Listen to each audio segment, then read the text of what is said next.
मोहब्बत का पैगाम दिया। आज हमारे मुल्क की सबसे बड़ी ज़रूरत जो है प्यार मोहब्बत अमन शांति की ज़रूरत है। आज जो उदयपुर में हुआ इसकी हम सख्त अल्फाज में मजम्मत करते हैं। माफी भी मांग ली। अच्छा, हमारी नुपुर शर्मा से या हिंदू समाज से या पुलिस से या शासन से किसी से कोई नाराजगी नहीं है। हमारी नाराजगी सिर्फ एक प्रधानमंत्री। अस्सलामु अलैकुम वरहमतुल्लाहि ताला वबरकातुहू। नाज़रीन, हाजिर हूँ आपकी खिदमत में एक नई अपडेट के साथ में। जैसा कि आप जानते हैं कि कल कन्हैया लाल के साथ में उदयपुर की सरजमीन पर जो कुछ हुआ कि दो मुस्लिम युवक ने उनकी गर्दन को रेत करके यानी उनको मौत के घाट उतार दिया। इस तरह से हमला करना ये जघन्य अपराध है और इसकी हम कड़े शब्दों में निंदा करते हैं।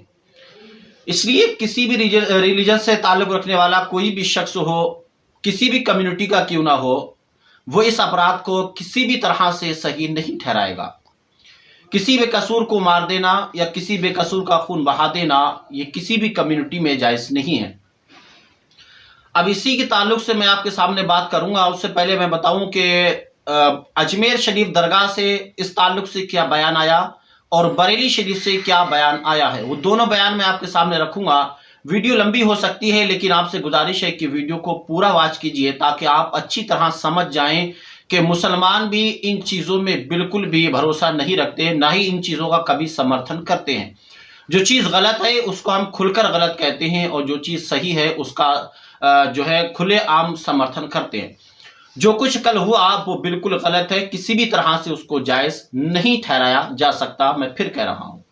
मेरे कमेंट बॉक्स में एक कमेंट आया था राकेश तिवारी साहब का। उन्होंने कहा था कि आप जो कुछ कल हुआ इसके ऊपर क्या बोलेंगे। तो मैं आपको बताऊं राकेश भाई, हम किसी भी तरह से किसी भी जो है अपराध का समर्थन करने वाले लोग नहीं हैं। जैसा कि आप जानते हैं कि अब से 2018 में गालिबन 4 से 5 साल का अर्सा गुजर गया। एक केस आया था इसी उदयपुर की सरजमीन से शंभू रेंगर का। आप जानते हैं उसने जो कुछ किया था, तब भी हमने कहा था कि उसने जो कुछ किया गलत किया और अब भी हम कह रहे हैं कि जो कुछ इन मुस्लिम युवकों ने किया वो बिल्कुल गलत है। ना तो ये इस्लामी तरीक़ा है, ना ही ये इस्लाम का कोई कानून है, ना ही इस्लाम की ये तालीम है कि आप किसी भी बेकसूर का खून बहा दें। बल्कि हमारा इस्लाम तो ये कहता है कि आप किसी भी धर्म के पेशवाओं को बुरा ना कहें, किसी भी धर्म के पेशवाओं को ना बुरा कहें, ना किसी धर्म के मानने वालों को बुरा कहें। इसलिए ना तो हम किसी के पेशवा को बुरा कहते हैं, ना किसी धर्म के मानने वालों को बुरा कहते हैं। अब पहली वीडियो आप ये देखिए, अजमेर शरीफ की है। वहां के खुद्दाम ने क्या कहा है। 1 मिनट 36 सेकंड की वीडियो है, आप इसको पूरा वॉच कीजिए। उसके बाद में मैं आपको वो वीडियो भी रखूंगा कि मौलाना तौकीर रज़ा साहब ने बरेली शरीफ से क्या कहा है, उसको भी आप जरूर वॉच कीजिएगा। 1 मिनट 36 सेकंड की वीडियो ये अपनी स्क्रीन पर देखें। अस्सलाम वालेकुम, मैं सैयद ग़ुलाम किबरिया, प्रेसिडेंट अंजुमन मोइनिया फ़क़रिया चिश्तिया खुद्दाम ख्वाजा गरीब नवाज़। वमा अर्सलनाका इल्ला रहमतल लिल आलमीन, सरकार दो आलम सल्लल्लाहु अलैहि वसल्लम पूरी इंसानियत के लिए अमन शांति का पैगंबर बनकर दुनिया में तशरीफ़ लाए। पूरी इंसानियत के आप प्यार मोहब्बत का पैगाम दिया।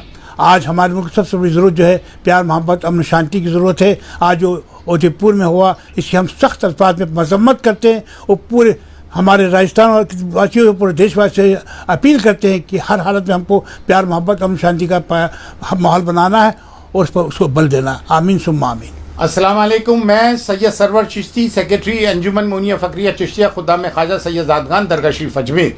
आज जो उदयपुर में तो देखिए उन्होंने क्या कहा कि हमारे नबी सल्लल्लाहु अलैहि वसल्लम दुनिया के अंदर आए तो रहमतुल लिल मुस्लिमीन बनकर नहीं आए बल्कि रहमतुल लिल आलमीन बनकर आए, यानी सारे आलम के लिए रहमत।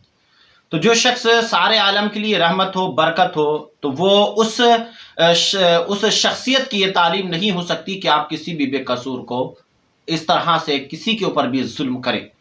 अब बरेली शरीफ से मौलाना तौकीर रज़ा साहब ने क्या कहा, आप वो वीडियो भी अपनी स्क्रीन पर देखिएगा। शर्मा ने माफी भी मांग ली।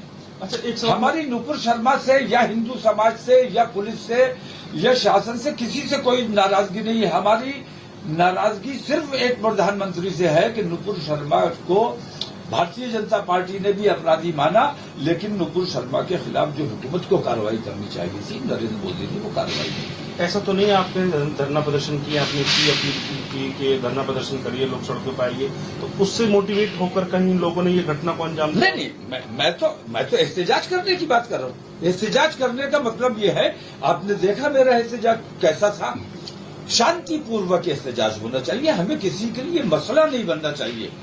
हमें अपने शहर के में शांति बनाए रखनी चाहिए। और किसी का कत्ल कर देने का मतलब यह है कि जिन लोगों ने ये काम किया है वो इस बात से बेखबर हैं। मेरा मानना यह है कि जिन लोगों ने ये काम किया है वो मुसलमानों के खास तौर से सबसे बड़े दुश्मन हैं, क्योंकि मुसलमानों के खिलाफ माहौल बनाने का काम उनकी वजह से होगा।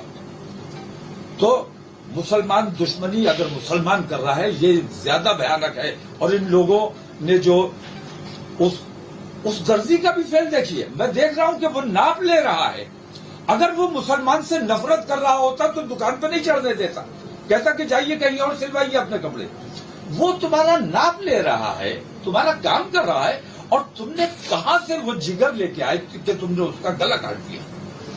इसकी जितनी निंदा की जाए, हम शर्मिंदा हैं कि इस्लाम के नाम पर इस किस्म की हरकत हुई है। और मैं हुकूमत राजस्थान से ये मांग करता हूं। हुकूमत राजस्थान में मैं देख रहा हूं मुसलसल इस किस्म के वाकयात हो रहे हैं और हुकूमत जिस सख्ती से काम करना चाहिए उस सख्ती से काम नहीं हो रहा है। अशोक गहलोत को इस मामले को लेकर अपनी जिम्मेदारी मान के इस्तीफा दे देना चाहिए। यह है कि तो देखा आपने किस तरह से मौलाना तौकीर रजा साहब ने कहा। मैं आपको बताऊं, ये वीडियो तो उनका लंबा था, इंटरव्यू लंबा था, लेकिन मैं उसको शॉर्ट में कर दिया। हिंदुस्तान के अंदर रूल्स ऑफ लॉ है, उसके एतबार से हिंदुस्तान के अंदर किसी को भी एक सजा का प्रावधान होता है।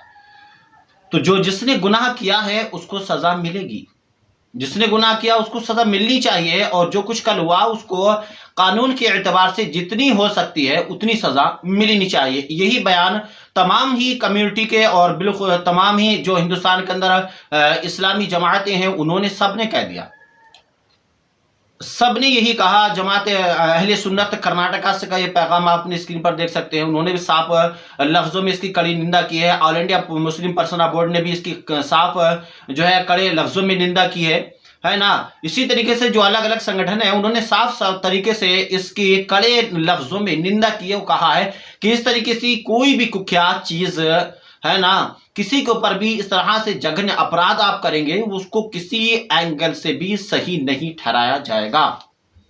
जो गलत है वो गलत है। अगर उसने कोई गुनाह किया था तो उसके लिए प्रशासन था, पुलिस थी। रूल्स ऑफ लॉ हिंदुस्तान का है, आप उसके ऊपर जाइए। आपको लगता है कि कोई गलत कर रहा है, आप जाइए प्रशासन के पास में अपनी रिपोर्ट दर्ज कराइए। उसका काम है यानी कि सजा देना। ये आपका काम नहीं है कि आप कानून को अपने हाथ में लें और किसी का इस तरह से अपराध में शामिल हो जाएं। किसी को भी इस तरह, उसके भी बीवी बच्चे हैं, उसके भी सामने उसकी जिंदगी है ना।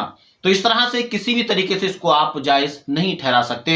और मैं राकेश तिवारी साहब से कहूंगा कि राकेश तिवारी साहब देखिए, हम मुसलमान कभी भी इस चीज के ऊपर भरोसा नहीं रखते, ना ही इस चीज का हम कभी समर्थन करते हैं और ना ही कभी हमने समर्थन किया है। लेकिन हमने देखा खान को ले लीजिए, आप पहलू खान को ले लीजिए, उसके बाद में जुनैद को ले लीजिए, किस तरीके से उसकी ट्रेन में रमजान के महीने में हत्या की गई थी, आप उसको ले लीजिए। बाद में शंभू रेंगर का देखिएगा आप, है ना, जो शंभू रेंगर ने इतना बड़ा जुर्म किया, उसके बाद में जो उसके अपराधी थे और लोगों ने उसके सपोर्ट में रैलियां निकाली। अब देखिएगा नुपुर शर्मा ने जिस तरह से नबी की शान में गुस्ताखी की, लोगों ने उसके समर्थन में रैली निकाली। नहीं, इस तरीके से देखिए, कोई भी गुनाह करता है हम उसका कभी सपोर्ट नहीं करते, गुनाह करने वाले का। हम उस शख्स का सपोर्ट करते हैं जो अच्छी बातें कहता है, अच्छा पैगाम देता है, अच्छी सीख लोगों को सिखाता है। ये इस्लाम का पैगाम है, यही इस्लाम है, यही इंसानियत है। इंशाल्लाह मिलेंगे शाम को एक नई वीडियो में। अस्सलामु अलैकुम व रहमतुल्लाह।